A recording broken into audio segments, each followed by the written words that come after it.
Ladies and gentlemen, please give your close attention to Micah Melton.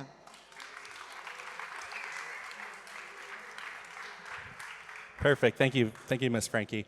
And yeah, I guess thank you quick before we get started for all of you for coming. This is my first time at BCB, and it's shocking. It's huge, and everyone's like super into it, pays attention. I like it starts a little bit later, so this is nice. Thank you. All right, so I guess we're going to talk about a lot of things. I'm going to throw a lot of photos at you, kind of like give you some of what we do and the process that we take. It's kind of hard to talk about creativity, right? Because it comes from so many different places. But these are kind of some of our inspirations and kind of the way we drive the process in Chicago and New York. So this is my bar team in Chicago. So we have essentially like a full fine dining roster in both outlets. So we're about 65 people in Chicago and about 85 in New York between bar, service, and kitchen. And like Ms. Frankie said, I'm the beverage director of the group. So our original opening restaurant was called Alinea. It's a 3 Michelin star restaurant in Chicago.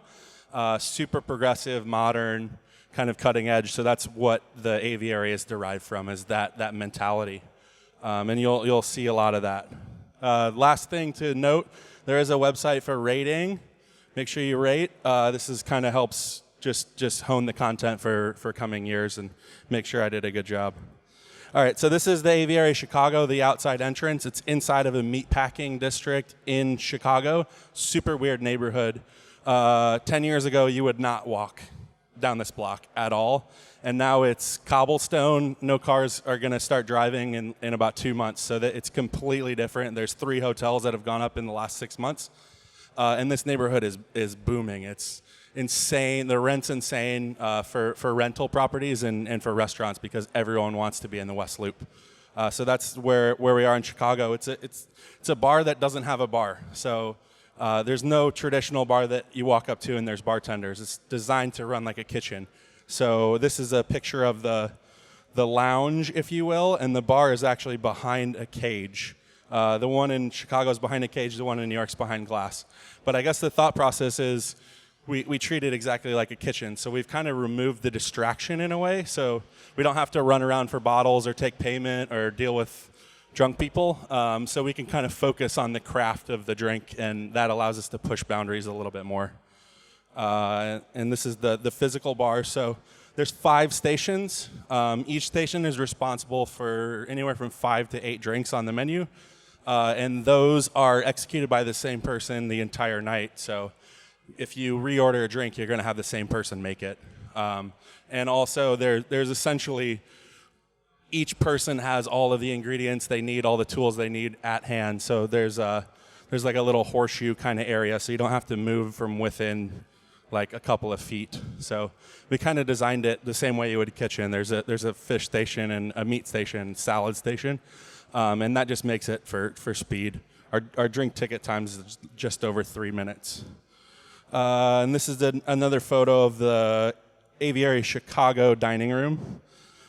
We opened the Aviary in New York 1 year ago, end of September. This is the 35th floor. It overlooks Central Park. The view is like incredible. I don't know there's a better view in a bar anywhere. It's in the Mandarin Oriental Hotel. The lobby's on the 35th floor, and this is where the Aviary is. So it looks southwest over Central Park. It's beautiful. It's a view from the window, and it's absolutely insane. But let's talk a little bit more about creativity. That's why we're here, right? So here's kind of a list of 5 things that I think about or we think about when we go through the process of creativity. Problem solving, asking questions, using technique to drive experience, adding another dimension, so aroma or a sound or a texture, what not to do, and then lastly we'll talk a lot about collaboration because it's one thing that we do probably more than anything else. All right, so problem solving and asking questions. Like I said, we came from this mindset of Alinea, which is our fine dining restaurant, and I guess one of the first things that Alinea did was thought about the whole process. So a 3 Michelin star restaurant generally has a white tablecloth. And the reason for that is because the tables are shit, right? So the tables are not good, so you hide the table with the tablecloth. So the solution is you remove the tablecloth, you have a nice table. That's pretty simple. But then you have other problems that come up and arise from that, like, for example, you pour water, the water's cold, it condensates, and it drips onto the table.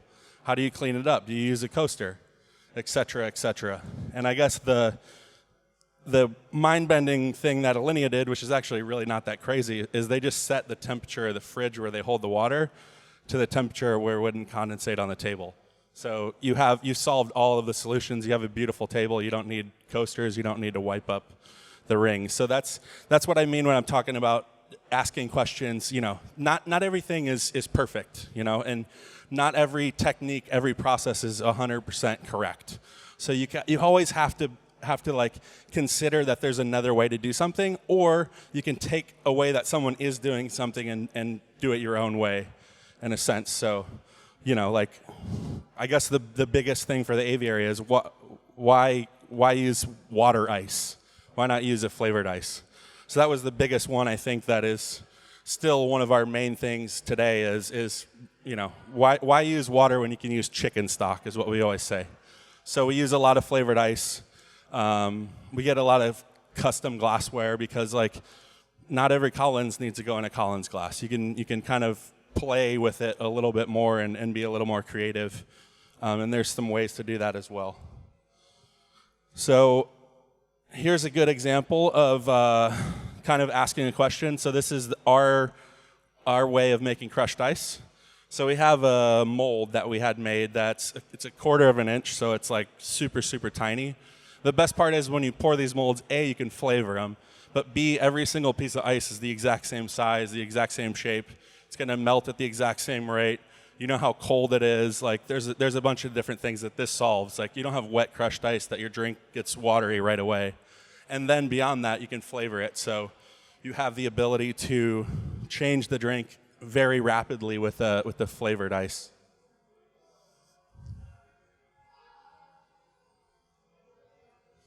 Another one of the things that we did when we opened was, it's called In the Rocks, which is a play on a drink on the rocks. And we just wanted to come up with a way to serve a drink that was on the rocks a little more creatively. So we figured out how to make a hollow ice cube. We shoot the cocktail into the ice cube, and then you smash it with a slingshot at the table. So it adds not only just the actual motion of cracking it that the guest gets to do, but you get the visual, you get the crack of the ice, you get to knock the ice around. So one of our problems and things that we always have to constantly solve is how we make it feel like a bar, even though there's not a bar. So we always are trying to figure out how to take that experience and how to take the technique of what we're making the drink with out to the table, out to the dining room.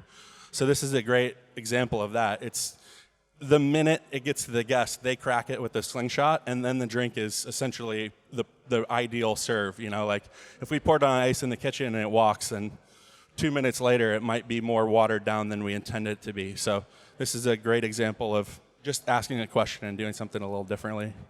And then this is a little short video of that actual process for anyone that hasn't seen it. So you can see on the rim of the glass is it's a little slingshot.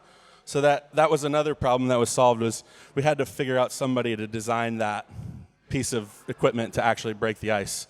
So I'll talk about collaboration a little bit more later, but it's super important that anytime you find something that you think is going to make a drink better, 95% of the time you're not going to be able to do it yourself. So you have to find these collaborations. You have to find people who are experts in whatever it is that you want. You know, if you want a custom soundtrack for your thing, you're not going to write music yourself, most likely. So you want to find people that are experts in these fields and work with them, collaborate with them to kind of drive your concept. So flavored ice, like I said before, we always think about it from a culinary perspective. So why would you use water in a soup when you can use chicken stock? That's what we always say. So we use a lot of flavored ice. It could be bitters, it could be a cocktail, it could be a fruit, it could be spicy, it could be any of these things. So they're basically just going to extend the life of a drink. They add value because you not only get one drink that gets water, you get one drink a second drink when you take your second sip, a fifth drink when you take your fifth sip, and a final drink. So it adds this kind of value. And as a bar that charges $20 for cocktails, it's super important that the value is there. So that's kind of the idea of flavored ice. This is kind of just a photo of all of our different types of flavored ice. There's tons of shapes. People always ask, there's shapes, sizes, flavors, like kind of you name it. There's a bunch of stuff. So we're 38 pieces of ice in Chicago and 34 pieces of ice in New York at the current moment. But these are just some of the ones we've had throughout the year.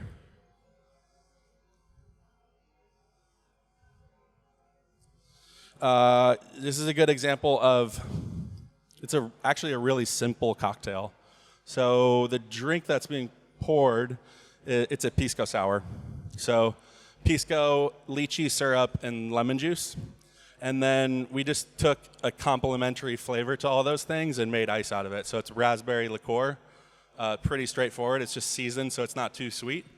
And then you pour the drink over it, and like I said, you have this kind of evolution of the drink, the ice melting, eating an ice cube, like a whole bunch of different things. But in reality, it's a 4-ingredient drink. It's super, super simple. And who doesn't like ice that has booze in it? Again, this is problem solving. So thinking about the experience that your guest is about to have when you serve them something, and trying to eliminate all of the problems that they're going to have before they have them. So this is the biggest one that I think is super obvious. An ice shard, like you drink it and you get hit in the nose, or you use a straw. So that's like those are your only two options, right? So we got a glass that was custom designed for us, and this is an ice cube that's frozen to the side of the glass. And the whole point is that it's bigger on the bottom than it is on the top, so it actually can't fall out of the glass. So you don't need a straw. You can pick it up and drink it normally. And again, it gives you the ability to flavor the ice and kind of add this multi-level depth.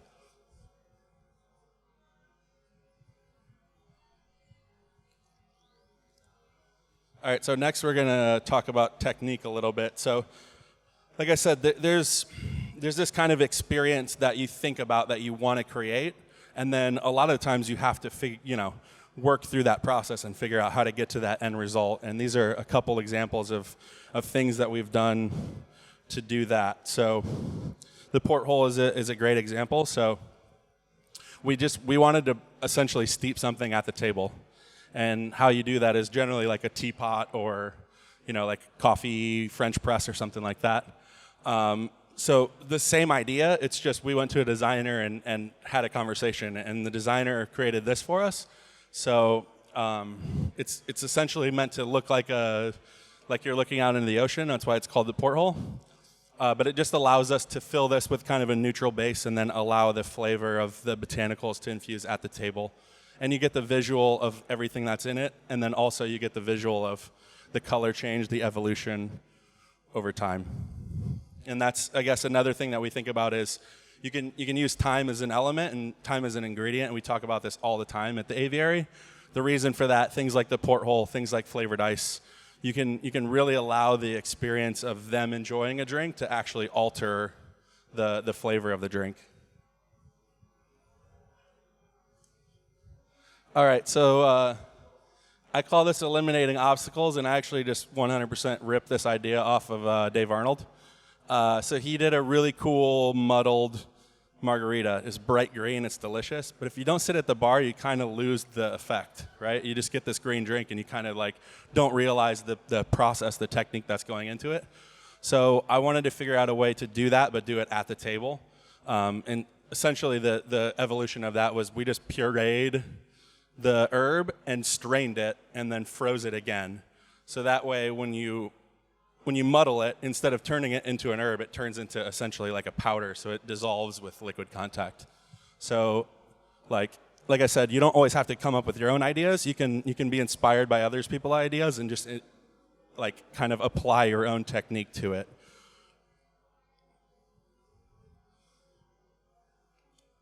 All right, adding another dimension. we do this like probably too much. People always are like assuming that every drink that we serve has dry ice or liquid nitrogen or, we're going to blow an aroma in your face with a volcano vaporizer or whatever it is. But actually, those things are super memorable. And it's not just about Instagram, although it is 100% about Instagram these days. It's so memorable. If you can give someone something that's delicious, they might remember it. But if you can give someone something that is delicious and has a nostalgic moment, or has, like I said, the interaction of cracking in the rocks, things like that, if you can add one more thing, you're way more likely to get people that are going to remember that and actually come back for it, tell their friends. And so we do this a lot. This is it's a Moscow Mule. Doesn't look like one, I know. It's on the menu in New York right now. So the whole point was it's kind of like Thai inspired in flavor, and we wanted to allow the guests to swizzle a drink at the table. So we made a swizzle stick out of lemongrass, and then the little ice is like ginger beer snow basically, and then just some garnishes on top of it. So the whole point is like, yeah, it's a delicious Moscow Mule. It tastes as good as all the bars make Moscow Mules. But the thing they're going to remember is that action, the interaction with the lemongrass.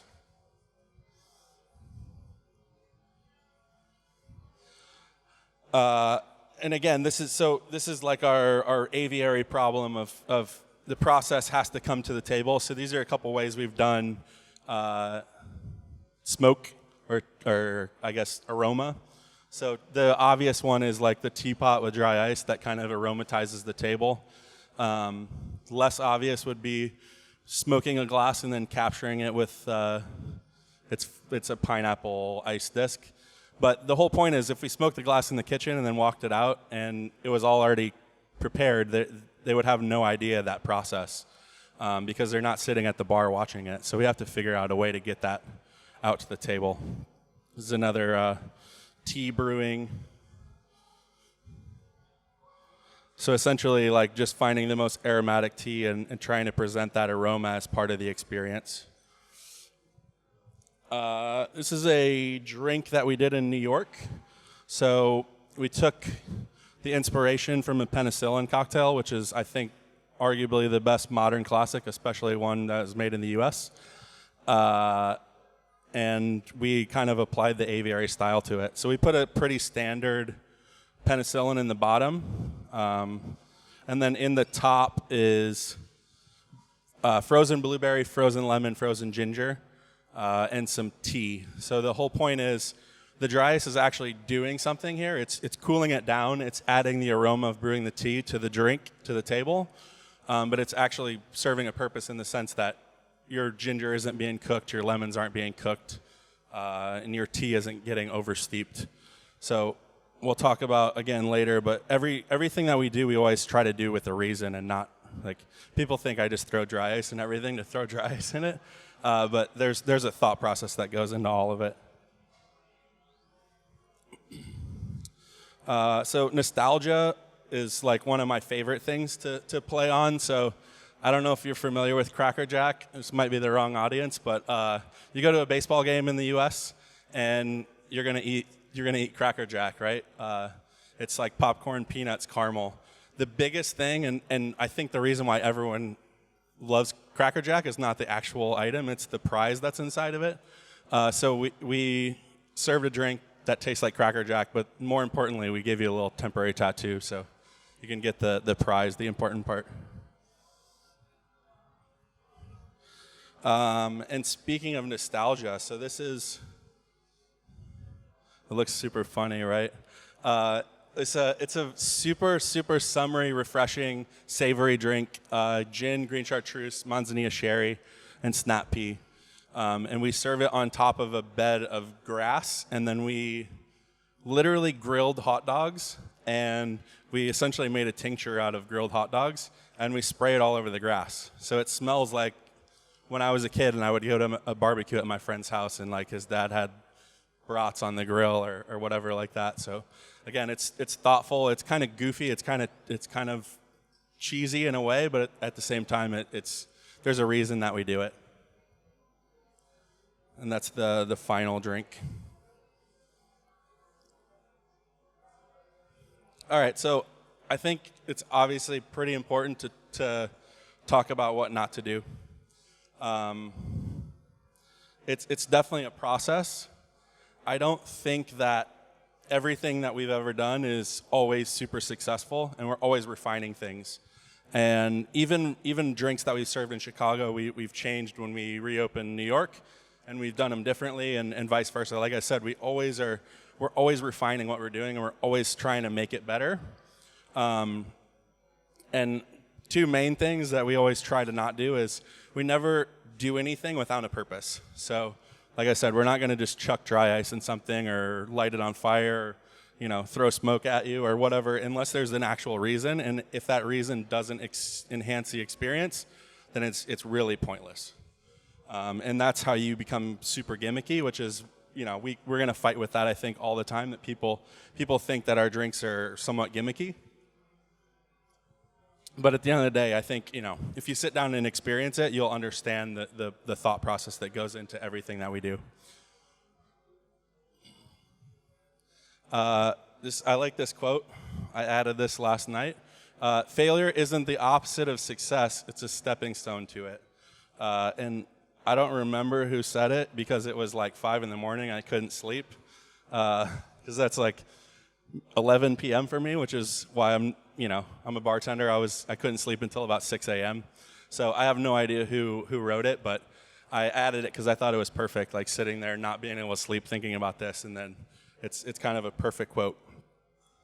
Here's a really good example of failure in my case. So I wanted to make a drink that was a Ramos that tasted like carrot cake, and it seemed super, super simple. And this drink actually took me about 2.5 years to finalize because I was never happy with it, and I never wanted to serve it to someone and tell them, hey, this tastes like carrot cake, and then them taste it and it not taste like carrot cake. And I'll actually show you the recipe. It's super, super intense. So this is the build. It's pretty easy. Rum, carrot juice that we acidulate to make it taste like lemon and lime juice, syrup that's made out of carrot juice, and then cream cheese instead of heavy cream. In general, it's kind of like a Ramos. And then we garnish it with, it's distilled the tops of carrots and walnuts. So the top of it kind of smells like the top of carrots. So that's the build. That's recipe 1,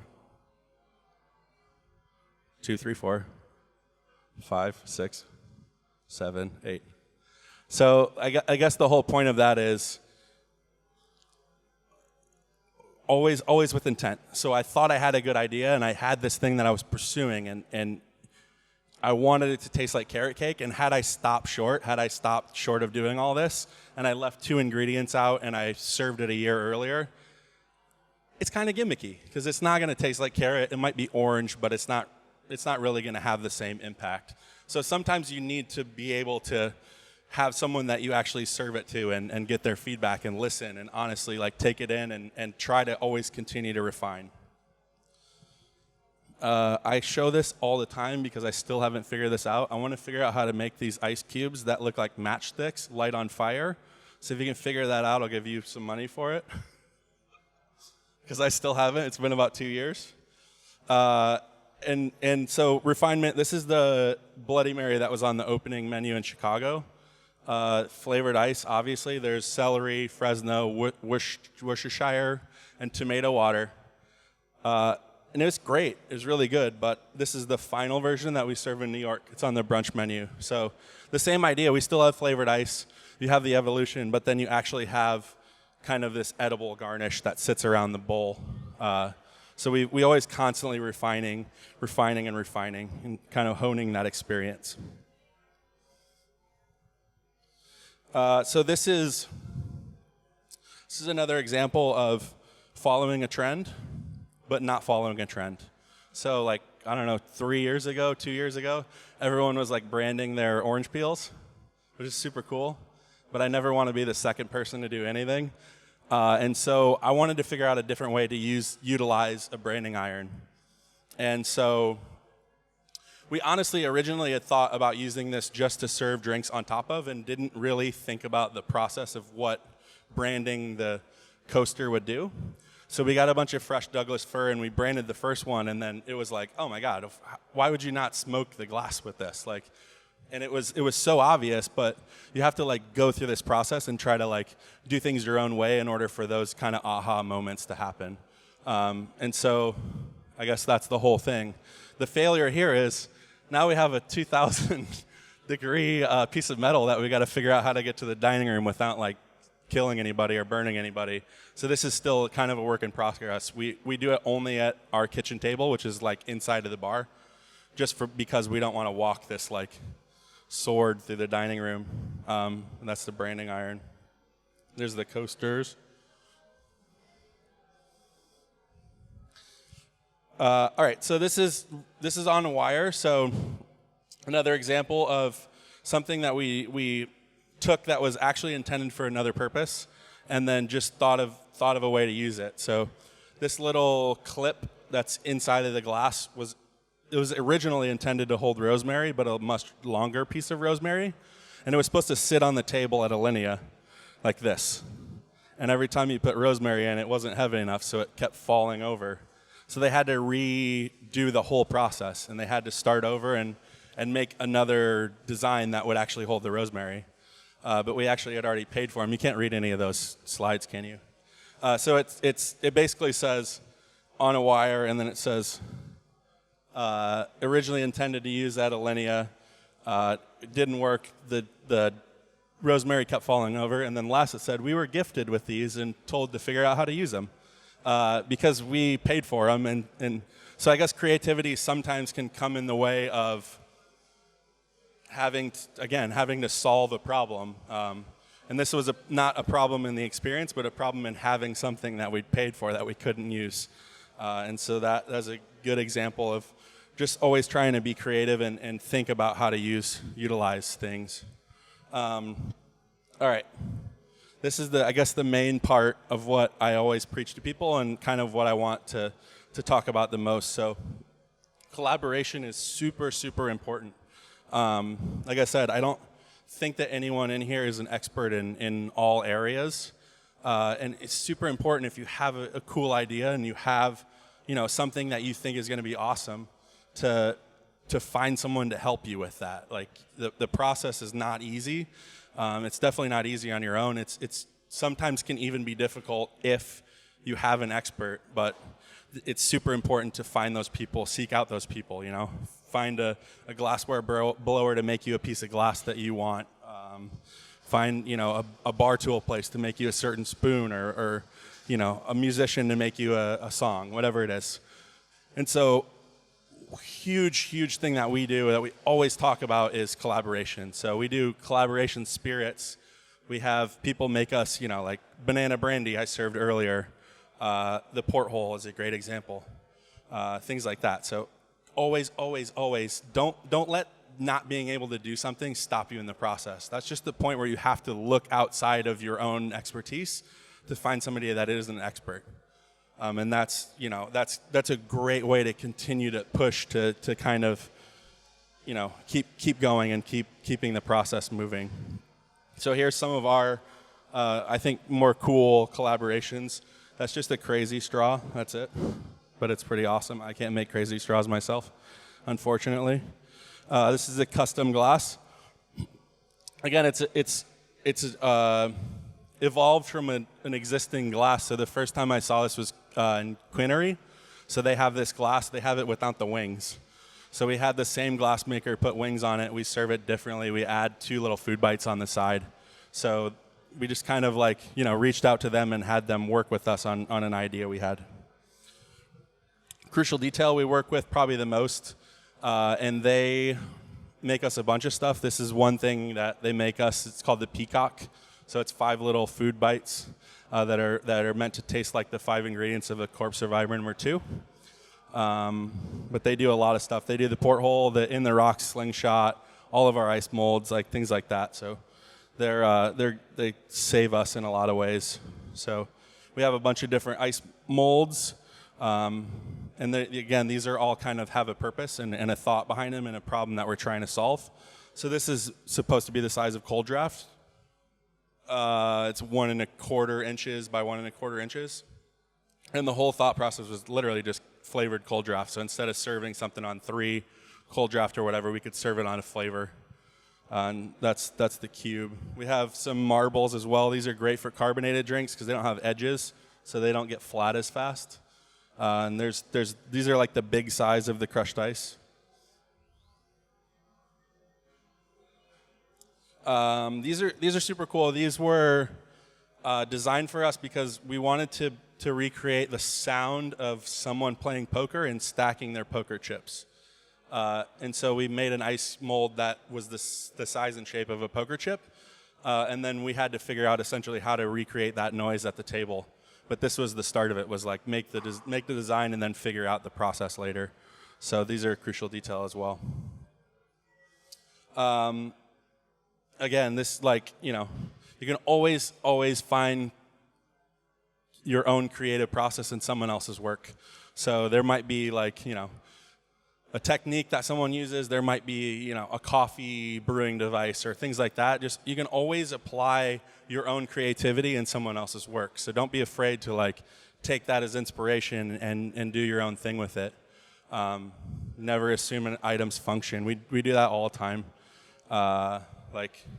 We make boozy popsicles. Seems fairly cheesy, but at the same time, we get watermelon shaped popsicle molds and we do watermelon mezcal popsicles, and it's part ice, part delicious, and it's literally just a popsicle mold.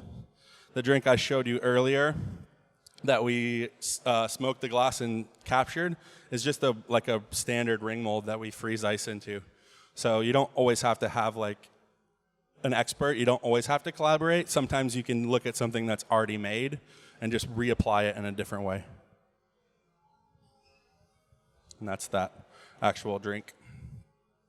This little ship in a bottle came from a pawn store, I think. And so we got one of them and really wanted to make a drink, obviously rum because pirates, but we wanted to make a tiki drink and like tell a story with the ship.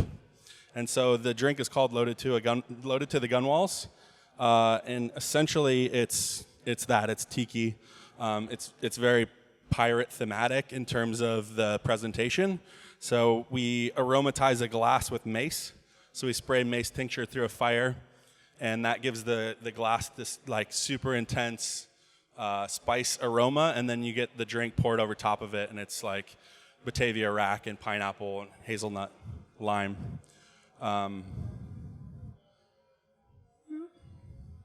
So that's the photo in the Aviary book of that drink, and like a little show of what the actual process is like. This is a coffee creamer and sugar container that we turned into a cocktail glass. So again, like you can repurpose things that are already existing. The next thing I'll say is like I think it's super important to think about why you're using garnish.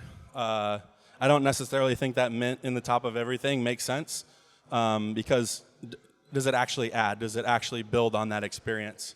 So like this is a good example. It's little fried banana bites with coconut that's on top of a drink that has curry and banana and coconut as well. So it kind of echoes the flavor. It adds to the drink as opposed to like just putting it in there because it looks nice. So make your garnishes edible and delicious. We call this, when this slide comes up, we call it pyrolizing. Is anyone familiar with black garlic? So black garlic is essentially literally just garlic that's cooked at a super low temperature for a very long time. So we took that process and did it with booze. So we've essentially low cooked chartreuse or whatever it is for, this is 1 month, 2 months, 3 months as opposed to standard. So you have this super caramelized, kind of bitter at the end, but it completely changes the drink or the spirit. And actually the lid is 100% still intact, so we haven't really changed it at all. But you can still crack it and pour for somebody, and it's completely different. And it's literally just taking a technique that's already been, done for 100 years and applying it to cocktails. So we have a book coming out. It's actually on a ship right now. And I wouldn't talk about this too much. I'm not trying to shamelessly plug it and sell it, but it's actually super relevant because it's 100% about collaboration. So Alinea, our original restaurant, released the book in 2007. And we had some people that actually bought the book and cooked their entire way through it, wrote a book about it, and it was better than the book. So we hired the people who did that to do the Aviary book. So again, it's just an idea of collaboration, and I have a little video on that gives you the background story. How can we go beyond just liquid in a glass? That seems so boring.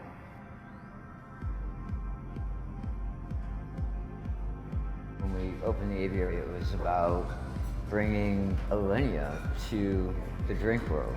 All of these techniques hadn't yet really translated over to the cocktail world. And that was kind of the whole idea, is utilize different techniques that aren't common behind the bar.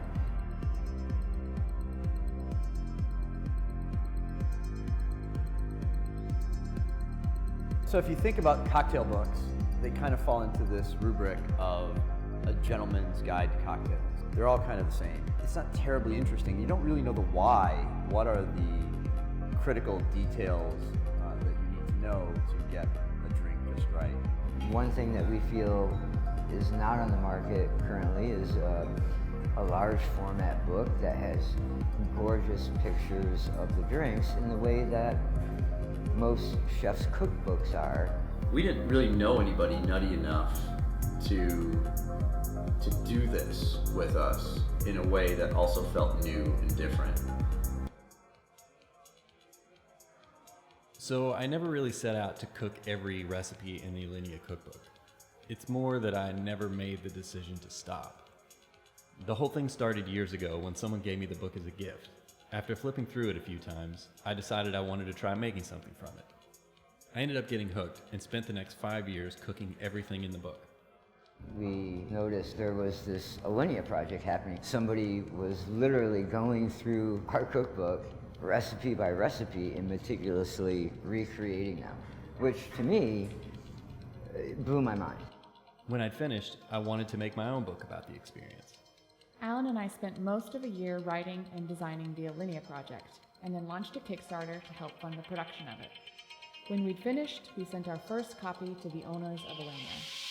A few months later, in the mail came this gorgeous cookbook. This was produced just by 2 people. And so it immediately clicked to me that here are people who understand what it is that we're trying to do at the Aviary. And that's when we decided to figure out if they wanted to work together to help us create the Aviary book.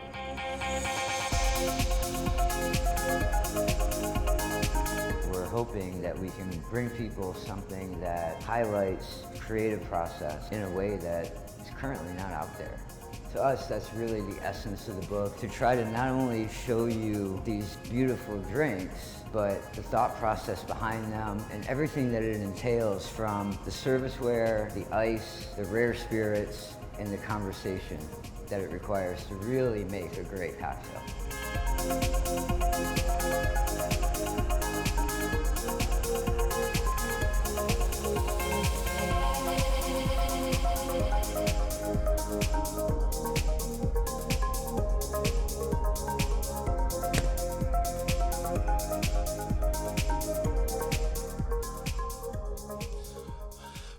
So the two people, obviously, Nick Akonis and Grant Achatz are the 2 owners of Aviary, and then the other 2 in the photo is Sarah and Alan Hemberger. So you obviously heard the story, but Alan worked for Pixar and Sarah worked for George Lucas Films Studios. So they had pretty cool jobs, working on Finding Dory and doing all this stuff, and we had kind of the balls in a way to ask him to work with us and to collaborate on this book.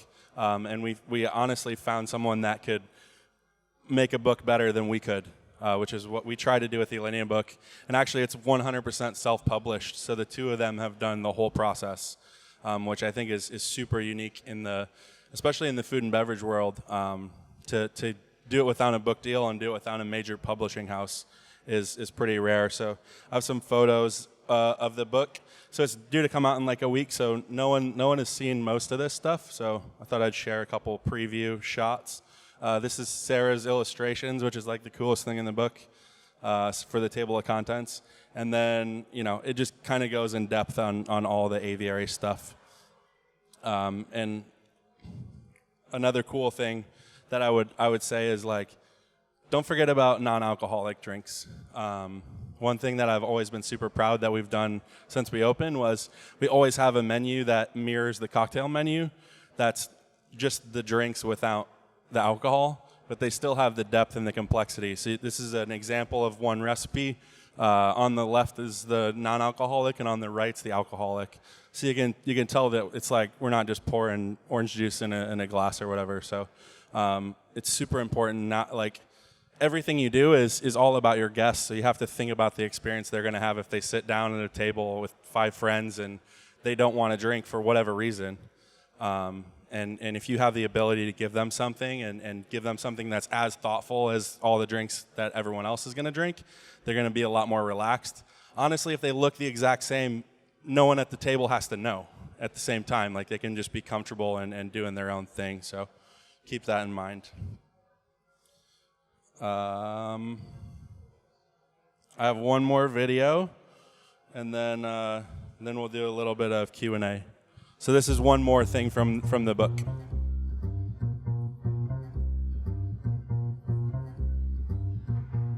Okay, walk me through what glasses are these guys going in?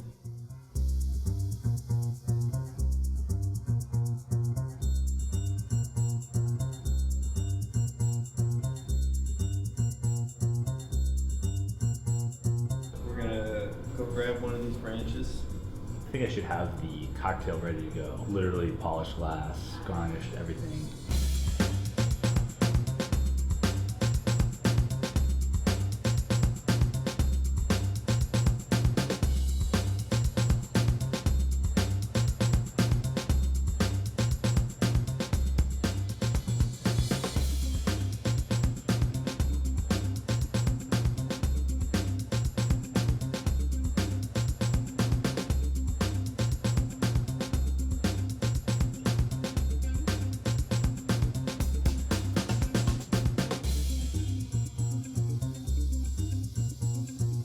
These as well, but Oh, those are cool! they're a little tall, but Yeah, a little tall. They're really cool though.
Are you so happy? This is pretty awesome.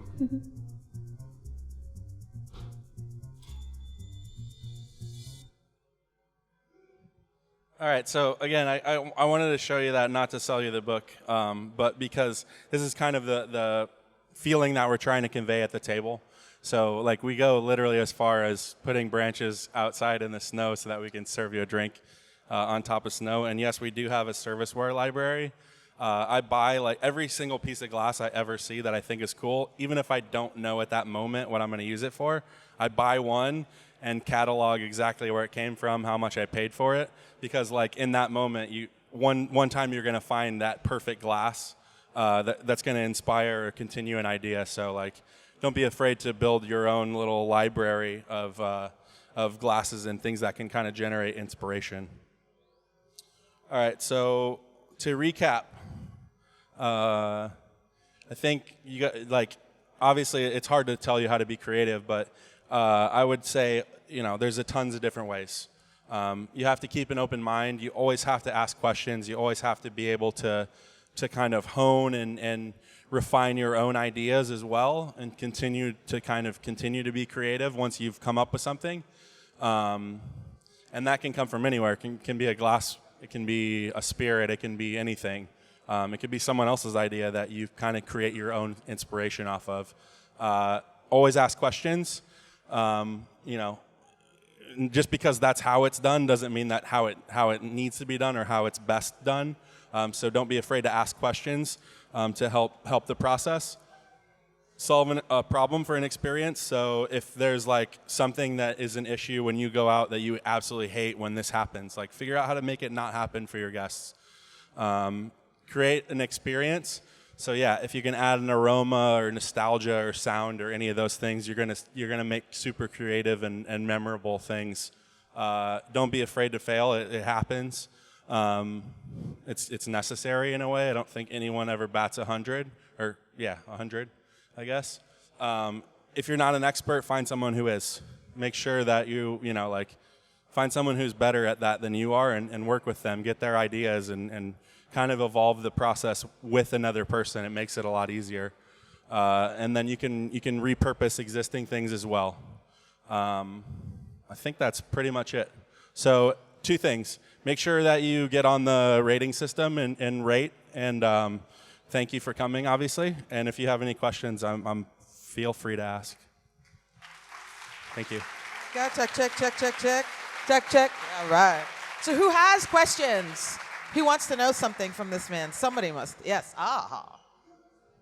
I didn't already talk enough. Hi. So I was basically just wondering, when do you know if you want to break down a classic cocktail? You were talking about Moscow Mule and the Corpse Reviver #2 and stuff like that. Maybe also the ice ball thing. That was maybe just an old fashioned, or was it just the whiskey on the rocks? I wasn't quite sure about that. Or when do you know where you actually want to try to thrive for some kind of signature cocktail where you use your methods and techniques? So I mean, in food and beverage, nothing is truly creative, I don't think. Nothing's truly original. Like, it's very hard to come up with something that no one's ever done. So I would say generally I start with a base drink because, I mean, classic cocktails are delicious, and old fashioned's delicious, like a Ramos Gin Fizz is delicious. So I always just try to like take those and obviously apply our own thought process to it. So it might be a flavored ice, or it might be like the Ramos, where you just like take it and kind of flip it on its head. So generally most of our stuff, I guess the exception is the porthole. It's the only thing that you can't look at and be like, oh, this is a whiskey sour or whatever, because it's kind of like punch in a way, but not really, because no citrus. So, but yeah, most of it's all based on classic cocktails, because like they're there for a reason. So. Anybody else have any? All right, I'll ask one. So I do have one copy of the book if anyone wants to look at it after. There's a little advanced copy as well. Oh, great, yeah. So you can go up and look at it, yeah. I wouldn't pass it around if I were you. Yeah. How often do you change the menu? And how do you all collaborate on that a little bit? It's mostly you.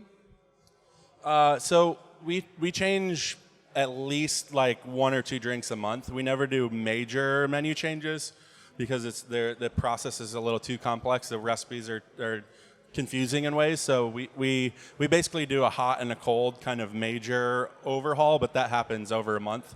But we try to always do 1 or 2 drinks every month. And then we have like dueling between Chicago and New York, kind of this competitive spirit of like who can come up with the cool new thing. And we collaborate across the outlets as well. So that's all like we do it all on Slack. So we just kind of send recipes and ideas and photos and stuff back and forth and work on stuff. And honestly, it's the whole team. On Sundays in Chicago, we do projects every other week. So all the bartenders get to present a drink or present a service piece or an idea or presentation. Sometimes they're not great, but the thought is always someone's thought is always great, and it's easier to, like I said, it's the more heads that are involved, the better. So we try to get as many people involved, and then if they have a little piece in a drink on the menu, and 3 people worked on it together, that's like their baby. So we always try to get as many people involved as we can. Yeah, great. Who's winning, by the way, New York or Chicago? Say New York. Okay. No comment. No. Hi. I was just wondering, with your back of house program, how do you tailor to washing this unique glassware? Is that a part of the thought process? I didn't hear you past ICE program.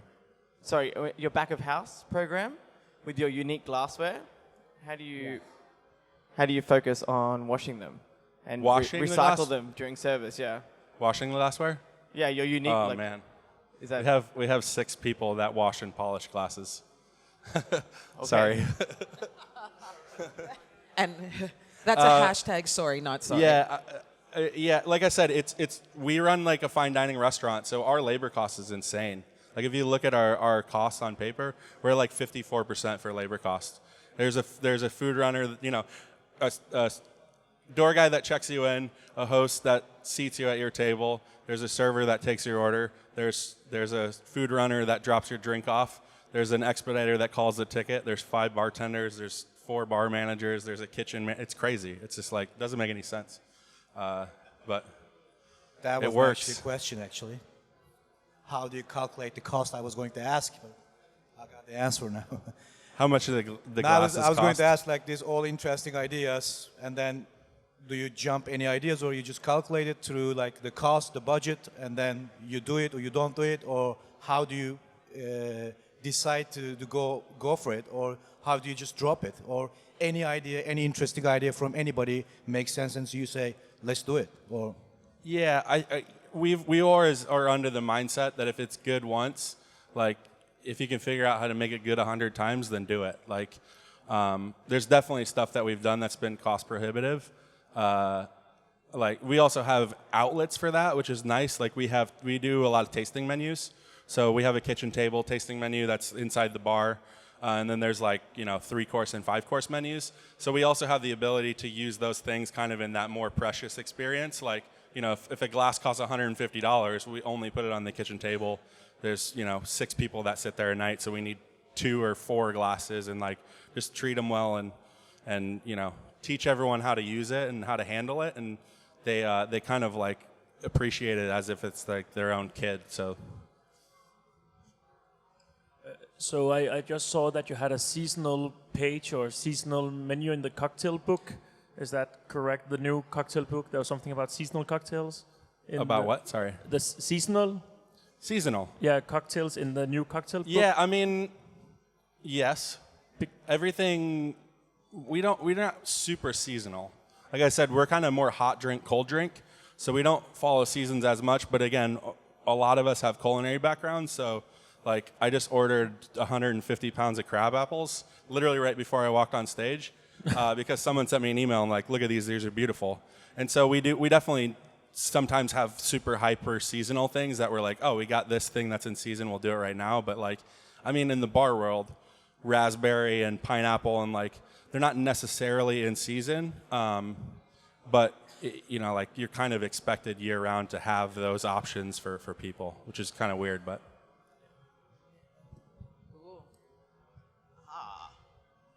Front row. Here we go. There's a kind of question, like looking through the book about Grand Tarats, I've seen that there's that could be obtained an experience about the degustation menu sets in his Alinea restaurant. So there's a question: had you provided the same one service in Alinea? Actually, I mean, like kind of cocktails in one gulp, something like that. I didn't hear the last. What was the last? Sorry. Oh yeah, I mean, while reading the book about Grand Tarats, redefining the way we eat and so on, so on. I've seen that there's kind of a degustation menu sets provided in their restaurant. I mean, like in Alinea. So had you tried to provide the same one service in the Aviary? I mean, the degustation mini cocktail set that is being like introduced to guests, and a cocktail set one gulp. And had you succeeded in it? That's it. So he kind of asked how we treat it like a linea, basically. So yeah, it's like I said, it's super fine dining in the sense of like, yeah, you sit down, you get a small. We ask for your dietary restrictions and your allergies, and like we don't want to give you anything that's going to kill you. And then we give you like a little sample of a muse, whether it's alcoholic or non-alcoholic. And then yeah, we have full tasting menus. So it's either a la carte or 3-course, 5-course, or 7-course tasting menus. The great thing for us on the back end is if you can work that into your concept, like we know what your second drink and your third drink are. When those are fired, when you're ready for them, they're like lightning fast, you know, because we already have that order. We have three drinks of order, so it's a more seamless experience. It helps us on the prep side to just like stay ahead because a lot of this stuff is like super prep heavy. But we know when we have 27 portholes that are going to be fired because it's someone's second course drink, so we can get all those ready, make sure we're ready. And then obviously you have a la carte that kind of like fluctuates, but the tasting menus are huge, just helping us keep up the speed. So. And how much are they? No, the tasting menu. The 3-course is $65. The 5-course is $135, and the 7-course is between $165 and $185. So, our drinks are $18 to $27. So it's a super good value. If you're going to commit to 3 drinks, regardless, it's actually cheaper to get the 3-course menu. So, noted.